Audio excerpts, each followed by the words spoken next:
اللہ الرحمن الرحیم۔ آج انشاءاللہ تعالی دوسرا پارہ سورہ بقرہ کی آیت نمبر 190 اور 91 کی تفسیر بیان ہوگی۔ پہلے شان نزول پھر انشاءاللہ تفسیر۔ شان نزول کا مطلب ہوتا ہے کہ یہ آیت مبارکہ کس واقعہ میں نازل ہوئی ہے۔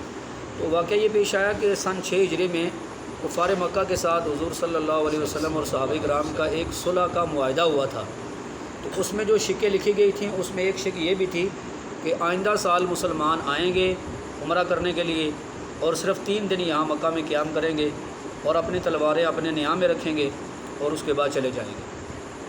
تو یہ معاہدہ ہو گیا تھا۔ اب جب سن 7 ہجری آیا جس میں نبی پاک صلی اللہ علیہ وسلم اور صحابہ کرام نے معاہدے کے مطابق عمرے کے لیے جانا تھا، تو صحابہ کرام رضوان اللہ علیہ مجمعین کے دل میں ایک خیال پیدا ہوا، وہ یہ تھا کہ جب ہم عمرے کے لیے جا رہے ہیں اور مہینہ بھی ذی قعدہ کا ہے، تو پھر اس کے بعد یہ 3 مہینے ذی قعدہ، ذی الحجہ، محرم اور رجب یہ چونکہ حرمت والے مہینے ہیں، تو جب ہم وہاں عمرے کے لیے جا رہے ہیں اور ذی قعدہ کا مہینہ ہے اور پھر حرم کا علاقہ ہے، تو کافروں کے معاہدے کا کوئی اعتبار نہیں۔ اگر انہوں نے جنگ کی ابتدا کر دی، اب ظاہر بات ہے پھر ہمارے لیے بھی خاموش رہنا مشکل ہوگا، ہمیں بھی جنگ کرنا پڑے گی۔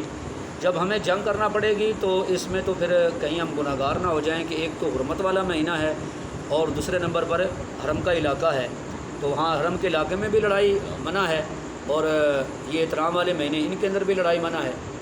یہ صحابہ کرام رضوان اللہ علیہ مجمعین کو ایک پریشانی ذہن میں آئی، تو اللہ رب العالمین نے یہ آیات مبارکہ اتاری اور مفہوم یہ ہے کہ ٹھیک ہے حرمت والا مہینہ بھی ہے، حرم کا علاقہ بھی ہے، اور حکم یہی ہے کہ ابتداً کافروں کے ساتھ وہاں قتال نہ کیا جائے، لڑائی ابتدا نہ کی جائے، لیکن اگر وہ اپنا معاہدہ توڑ کے وہ تمہارے ساتھ قتال کرتے ہیں، وہ تمہارے ساتھ جنگ کرتے ہیں، تو اب تمہیں بھی اجازت ہے۔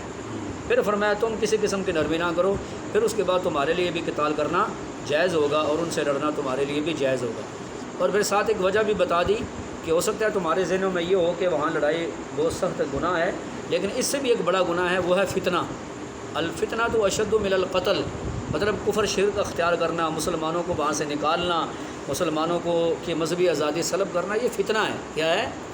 یہ فتنہ ہے، اور فتنہ یہ قتل سے بھی سخت جرم ہے۔ لہٰذا اب یہ خیال نہ کرنا کہ یہ ہم گناہ کر رہے ہیں، گناہ نہیں ہوگا، بلکہ اب تمہیں اس پر کوئی گناہ نہیں ہوگا بلکہ الٹا ثواب ملے گا۔ بات سمجھا رہی ہے؟ اب یہ مفہوم ہے۔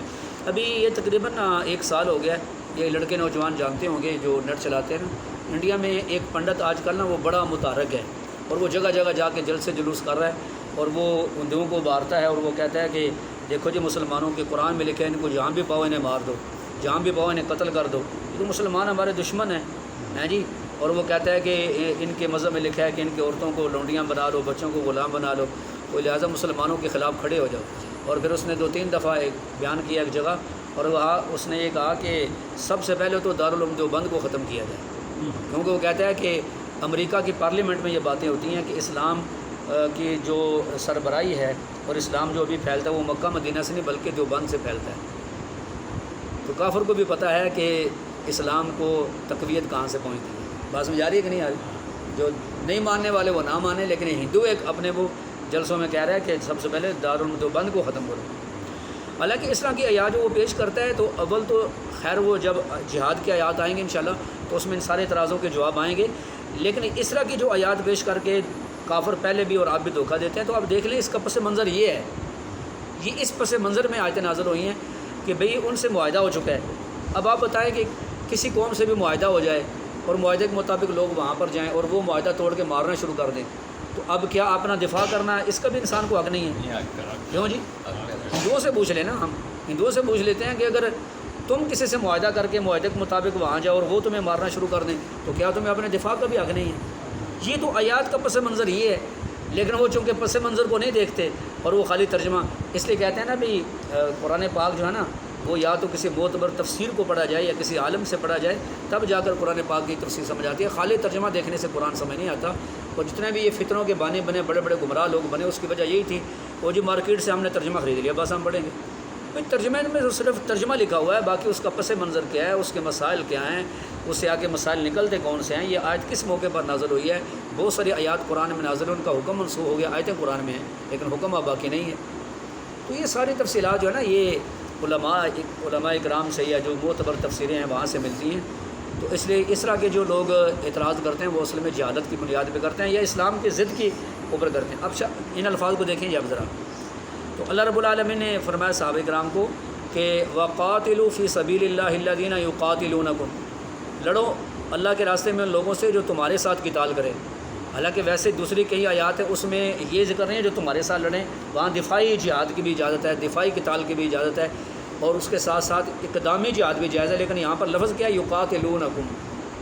اس سے معلوم ہوا کہ یہ آیت خاص واقعہ کے بارے میں نازل ہوئی ہے۔ فرمایا قتال کرو، لڑو اللہ کے راستے میں ان لوگوں سے جو تمہارے ساتھ قتال کریں، لیکن ساتھ آگے کیا فرمایا؟ ولا تعتدوا، حد سے تجاوز نہ کرو۔ سبحان اللہ، قتال کرو اللہ کے راستے میں، لڑو جو تم سے لڑتے ہیں، لیکن حد سے تجاوز نہ کرو۔ اس کا کیا مطلب ہے؟ اس کی تفسیر میں علامہ ابن کثیر رحمۃ اللہ لکھا ہے، اس کا ایک مطلب تو یہ ہے کہ حرم کے علاقے میں اور حرم کے مہینے میں تم قتال میں ابتدا نہ کرو، کرو گے تو یہ زیادتی ہوگی۔ کیا ہوگی؟ اور جیسے زمانہ جاہلیت میں لوگوں کی آپس میں لڑائیاں ہوتی نا، ذاتی لڑائیاں، تو اگر محرم میں لڑائی کرنی ہوتی تو کہتے اب محرم پیچھے چلا گیا ہے، کبھی کہتے آگے چلا گیا ہے، یا ذی الحجہ میں لڑائی کرنی ہوتی تو کہہ دیتے ابھی ذی الحجہ نہیں آیا، ہیں جی ذی الحجہ بھی پیچھے چلا گیا یا آگے چلا گیا، ہیں جی، تو مطلب آگے پیچھے اپنی مرضی کے کرتے ہیں، لیکن مانتے تھے کہ یہ مہینے احترام کے قابل ہیں۔ تو فرمایا ایسے نہ ہو، حد سے تجاوز نہ ہو۔ دوسرا لکھا ہے کہ اگر تمہاری کافروں سے لڑائی ہوتی ہے تو اس میں اگر کوئی معاہدہ ہے تو اس معاہدے کی خلاف ورزی نہ کرو، یہ بھی حد سے تجاوز ہے۔ نمبر 3، علامہ ابن کثیر رحمۃ اللہ لکھا ہے کہ اگر تم لڑائی کر رہے ہو، میدان سجا ہوا ہے، دونوں طرف سے لڑائی ہو رہی ہے، لیکن جو ان کے بچے ہیں، جو ان کی عورتیں ہیں جو میدان جہاد میں نہیں آتی، یا جو ان کے عبادت گزار راہب ہے، درویش ہیں ان کے، وہ جو اپنے یہودی عیسائیوں کے عبادت میں لگے ہوئے ہیں اور وہ میدان جنگ میں نہیں آتے، ان کو بھی قتل کرنا جائز نہیں ہے۔ یہ بھی حد سے تجاوز کرنے والی بات ہے۔ حضور صلی اللہ علیہ وسلم نے ارشاد فرمایا، نہا رسول اللہ صلی اللہ علیہ وسلم عن قتل النساء والصبیان، حضور پاک علیہ السلام نے منع فرمایا کہ میدان جہاد میں عورتوں اور بچوں کو قتل نہ کیا جائے۔ اس سے ایک بات ہمیں سمجھ آتی ہے کہ جہاد اور فساد میں کتنا بڑا فرق ہے۔ جو لوگ فسادی ہوتے ہیں وہ بچوں کو بھی مارتے ہیں، عورتوں کو بھی مارتے ہیں۔ ابھی پشاور میں اسکول پر حملہ کیا، بچوں کو مار دیا، مدرسے پر حملہ کیا، بچوں کو مار دیا اپنا بوجھ نکالنے کے لیے۔ یا امریکہ نے جب وہاں آیا تھا افغانستان میں، اس نے جو براتیں تھیں، شادیاں تھیں، ان پر بمباری کی، جنازوں پر بمباری کی، لوگوں کے گھروں پر بمباری۔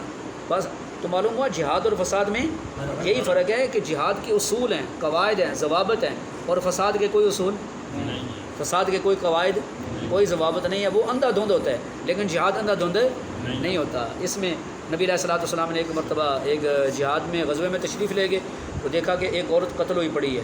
نبی علیہ السلام نے بڑا افسوس فرمایا، حضور نے فرمایا یہ تو قتل کرنے کے جو نا وہ لائق ہی نہیں ہے۔ پھر حضور نے فرمایا کہ اگر میدان جنگ میں تمہیں کوئی عورت نظر آ جائے یا بچہ تو اس کو قتل نہ کرو۔ یہ الگ مسئلہ ہے کہ اگر کوئی عورت لڑنے کے لیے آتی ہے، جنگ کرنے کے لیے آتی ہے، یا کوئی کافروں کا بوڑھا مرد لڑنے کے لیے آتا ہے تو پھر اس کو قتل کرنا جائز ہے، پھر وہ اس کو معافی نہیں ہوگی۔ لیکن وہ اگر لڑنے کے لیے نہیں آئے، بات سمجھ رہے، تو پھر ان کو قتل کرنا جائز نہیں ہوگا۔ تو اس لیے ارشاد فرمایا حد سے تجاوز نہ کرو۔ ایسے مسئلہ کرنا بھی جائز نہیں ہے، مطلب کہ کسی کو مار دیا اب اس کے ناک کان نہ کاٹے جائیں، یہ مسئلہ جائز نہیں۔ اسلام میں صرف ایک دفعہ ایسا واقعہ پیش آیا تھا کہ کچھ لوگ مدینہ شریف میں آئے لیکن وہ منافق تھے، تو انہوں نے زہر تو اپنے آپ کو مسلمان کیا تو انہیں بخار ہو گیا، مدینہ شریف میں رہے نا تو انہیں بخار ہو گیا۔ تو نبی علیہ السلام نے فرمایا کہ فلاں چراگاہ ہے ہماری، وہاں صدقے کے اونٹ ہیں، تو جا کر ان کا پیشاب پیو اور ان کا دودھ پیو۔ یہ صحیح بخاری میں روایت ہے۔ تو ان لوگوں نے وہاں پیشاب پیا ان اونٹوں کا اور دودھ پیا تو وہ صحیح ہو گئے۔ تو اصل میں ان کے مزاج کے موافق یہ چیز تھی۔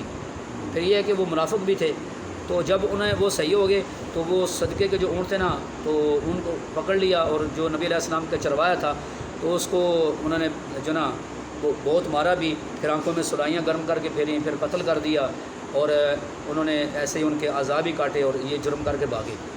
تو نبی علیہ السلام کو کسی نے، سلمہ بن اقوا رضی اللہ تعالیٰ گھوڑے سے زیادہ تیز دوڑتے تھے، ان کی وہ کہیں سے آ رہے تھے، ان کی نظر پڑ گئی یہ لوگ حضور پاک کے جو اونٹ ہیں صدقے کے وہ لے کے جا رہے ہیں۔ تو انہوں نے ایک کام تو یہ کیا کہ پہاڑی پر چڑھ کر زور کی آواز لگائی مسلمانوں کو کہ یہ معاملہ ہو گیا۔ تو مسلمان متوجہ ہوئے، حضور پاک کو بھی بتایا، نبی علیہ السلام نے کہا پیچھا کرو، اور خود سلمہ جو ہے نا ان کے پیچھے پیچھے دوڑتے، پہاڑوں پر ٹیلوں پر ان پر تیر برساتے، اور وہ سمجھتے پتہ نہیں کتنے لوگ ہیں، حالانکہ وہ اکیلے تھے۔ تو پھر وہ انہوں نے کیا کیا کہ اپنے جو سامان تھے نا ان کے پاس وزنی سامان وہ پھینکنا شروع کیا، ایسے مطلب ہم ہلکے ہو جائیں، تیز چلیں، وہ پھینکتے گئے، اس میں کھجوریں بھی اور اس دور کی جو بھی چیزیں کھانے پینے والی۔ خیر آگے چل کر ان کو پکڑ لیا اور پکڑ کر پھر ان کو واپس لائے حضور صلی اللہ علیہ وسلم کی خدمت میں۔ تو نبی علیہ السلام نے فرمایا جو انہوں نے معاملہ چرواؤں کے ساتھ کیا نا، ہمارے چرواؤں سے، ان سے وہی معاملہ کرو۔ پھر ان کے ہاتھ کو کاٹ کے سلائیاں پھیر کے پھر انہیں دھوپ میں ڈال دیا گیا اور پانی مانگتے رہے، لیکن فرمایا ان کو پانی نہیں دینا۔ تو اصل میں ان کا جرم بڑا تھا، لہٰذا عبرت کے لیے ان کے ساتھ یہ معاملہ کیا گیا۔ اس کے بعد نبی علیہ الصلوۃ والسلام نے کبھی بھی مسئلہ نہیں فرمایا، بلکہ ایک جنگ میں صحابہ نے اجازت مانگی، حضور نے فرمایا میں تو کسی کو مسئلہ کرنے کا حکم نہیں دیتا، کہیں ایسا نہ ہو کہ اللہ میرا مسئلہ کر دے۔ تو مطلب یہ کہ یہ ایک واقعہ ہے اسلام میں، اور وہ بھی چونکہ جرم سنگین تھا لہٰذا عبرت کے لیے ایسا کیا گیا، باقی اس کے بعد کبھی بھی اسلام میں مسئلہ نہیں ہوا۔ ہاں کافروں نے ایسا کیا ہے، کافروں نے ایسا۔ تو پھر ایک بات اور بھی عرض کر دوں، یہ کہیں ہمارے بھی یہاں ملک میں کچھ فسادی لوگوں نے یہ ہماری پولیس اور فوج کے سر کاٹ کے پھر ان کی بڑی توہین کی ہے، تو یہ قطعاً یہ اسلام میں نہیں ہے، یہ لوگ سارے فسادی ہیں۔ جہاد وہ ہوتا ہے جو اسلام کے اصولوں کے مطابق، اگر کوئی بندہ غلط کام کرتا ہے تو اس کا مطلب یہ نہیں ہے کہ ہم کہیں جو اس نے غلط کیا تو ہم بھی کریں گے، نہیں، بات سمجھا رہی ہے۔ تو جہاد کے اپنے اصول ہوتے ہیں، جہاد مسلمانوں سے نہیں ہوتا بلکہ جہاد کافروں اور منافقوں سے ہوتا ہے، مسلمانوں سے جہاد نہیں ہوتا۔ تو دیکھو نا قرآن نے کہہ دیا ولا تعتدوا، حد سے تجاوز نہ کرو، حالانکہ دیکھو معاملہ یہاں کیا ہے کہ فرض کرو تم جا رہے عمرے کے لیے، وہ تم سے لڑ پڑتے ہیں تو ان کی طرف سے ڈبل زیادتی ہوئی، معاہدے کو بھی توڑا اور مسلمانوں کے خون کے بھی پیاسے ہیں، لیکن پھر بھی فرمایا اگر ایسا معاملہ ہو جائے تو پھر حد سے تجاوز نہ کرنا۔ پھر ساتھ یہ بھی فرما دیا ان اللہ لا یحب المعتدین، جو لوگ حد سے تجاوز کرنے والے ہیں اللہ تعالیٰ انہیں پسند نہیں کرتے، اللہ تعالیٰ انہیں پسند ہے۔ اس لیے کہتے ہیں بھی ہم سے یہ ہم سے نہیں پوچھا جائے گا کہ تم نے دین کا کتنا کام کیا تھا یا نہیں، یہ پوچھا جائے گا کہ شریعت کے اصولوں کے مطابق کیا تھا یا نہیں کیا تھا۔